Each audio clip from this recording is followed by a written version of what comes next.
As with demand, we may be interested in exploring the factors that influence relative supply elasticities. We'll list 3 of them here, but 2 of them are really similar. The flexibility of inputs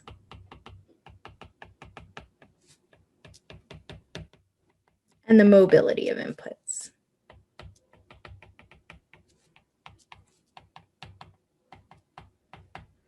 Remember that supply has to do with the production process. So how easily can producers scale up production or scale back production is what primarily affects the elasticity of supply. Producers seeking to be profit maximizing will always try to expand production as prices increase. But if they are unable to get additional inputs or move inputs to where they need to be, then we may see a more inelastic supply. For example, air travel has relatively inelastic supply. Say demand for air travel increases. It's not very easy to just build more airplanes and airports and train more pilots. We can't do that very quickly. So supply of air travel remains fairly fixed over time as demand fluctuates up and down. That's why, during normal times at least, Thanksgiving travel is very expensive. But if you look the weekend before or after, it will be much cheaper.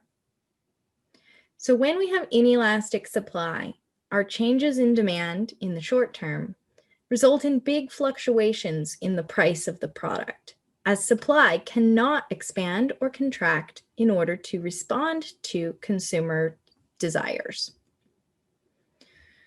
However, just like with demand, more time allows more flexibility in the production process.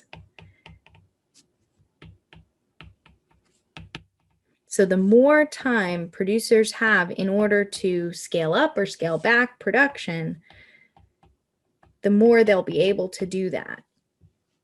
So now, rather than thinking about weekly changes in demand for air travel, say we have a big long-term change in demand. During the pandemic, for example, demand for air travel is way down. Over the longer term, we've seen closures of airports, reductions in the number of flights, etc., that you wouldn't see if you simply had a low weekend. So everything, both demand and supply, of course, is more elastic in the long run than in the short run, as both consumers and producers have more time to adapt their behavior to the change in prices.